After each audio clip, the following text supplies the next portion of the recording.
नमस्कार. सुजान संगोपनमध्ये आपलं स्वागत आहे. पावसाळा ऋतू हा आल्हाददायक, आनंददायक असतो, परंतु त्यासोबतच बरेचसे आजार वाढवणाराही ऋतू आहे. बाळाला पहिला ऋतू कोणताही त्रासदायक ठरू शकतो, त्यामुळे पहिल्या पावसाळ्यातही बाळाची व्यवस्थित काळजी घेणं गरजेचं असतं. आजच्या व्हिडिओमध्ये आपण नवजात बाळाला पावसाळ्यात होऊ शकणारे त्रास आणि त्यावरती काय उपाययोजना करणं गरजेचं आहे, कशा पद्धतीने काळजी घेणं गरजेचं आहे याबद्दल सविस्तर माहिती पाहूया. त्यामुळे व्हिडिओ शेवटपर्यंत न स्किप करता पहा. सुजान संगोपन या चॅनलवर आपण बाळाच्या विकासातील असेच उपयुक्त माहितीचे व्हिडिओज पाहू शकता, त्यामुळे चॅनलला एकदा नक्की भेट द्या. व्हिडिओ आवडले लाईक, कमेंट, शेअर करा आणि चॅनललाही नक्की सबस्क्राईब करा. पावसाळा हा ऋतू संसर्गजन्य आजार, त्वचेचे आजार, डासांमुळे, दूषित पाण्यामुळे वाढवणारे आजार काळ आहे. पावसाळ्यात नवजात बाळाची विशेष काळजी घेणं गरजेचं असतं.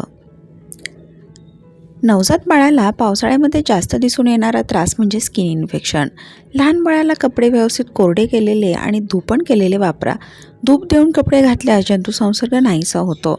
कपडे धुपण करण्यासाठी शक्य नसेल तर कपड्यांना इस्त्री करून मगच बाळासाठी वापरा, म्हणजे त्वचेवरती कोणत्याही प्रकारचं जंतुसंसर्ग होण्याची शक्यता कमी होते. बाळ सतत शी करते, अशा वेळी देखील ओलसरपणा त्वचेच्या संपर्कात नेहमी येतो, त्यामुळे या गोष्टीची ही विशेष काळजी घेणं, स्वच्छता ठेवणं आणि बाळ सतत कोरडं राहील याची काळजी घेणं गरजेचं आहे.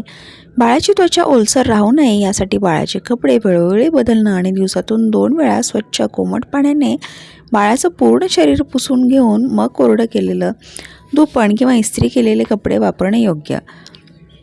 बाळाच्या अंगावर सतत ओले कपडे राहिले तर त्वचेवरती रॅश, फंगल इन्फेक्शन, त्वचेवरती पुरळ येणं, खाज सुटणं, लालसरपणा असे त्रास होऊ शकतात. नवजात बाळ आहारासाठी पूर्णपणे आईवर निर्भर असतं, त्यामुळे पावसाळ्यात आईने स्वतःच्या आहाराचीही विशेष काळजी घेणं गरजेचं असतं. आई आजारी पडली नाही तर बाळ देखील निरोगी सशक्त राहतं. आईने आहार ताजा, पौष्टिक, सुपाचा घेणं, शुद्ध पाणी भरपूर प्रमाणात पिणं गरजेचं असतं.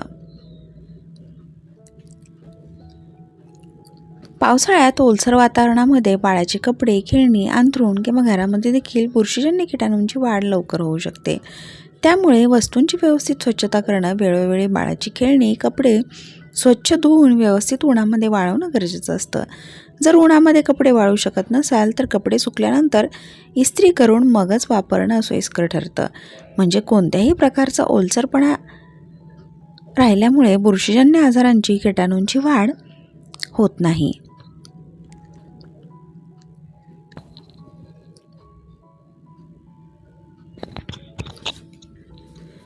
पावसाळ्यात नियमितपणे बाळाला मसाज करून आंघोळ घाला. जर आंघोळ घालणं शक्य नसेल तर कोमट कपड्याने बाळाचं पूर्ण शरीर व्यवस्थित पुसून घ्या. पावसाळ्यामध्ये पचन मंदावलेलं असतं, त्यामुळे अशा पद्धतीचा मसाज आणि आंघोळीचा चांगला फायदा होतो. बाळासाठी जास्त केमिकलयुक्त साबण, शॅम्पू वापरू नका.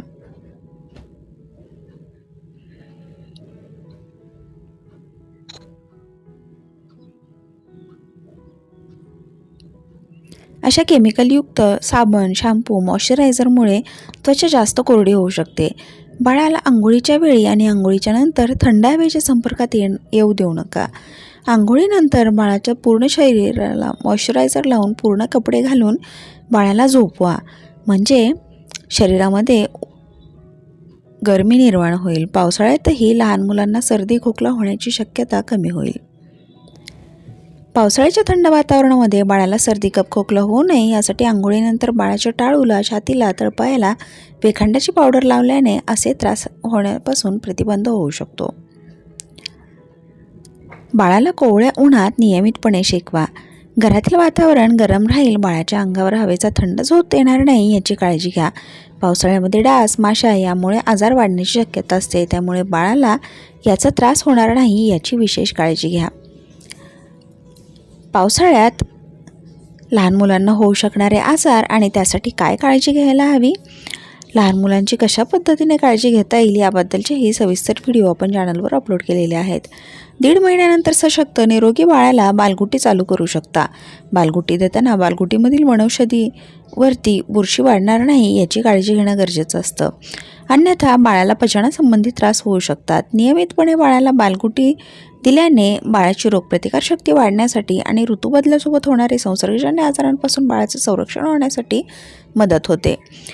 आशा आहे हा व्हिडिओ आपल्याला नक्कीच मदत करणारा ठरला असेल.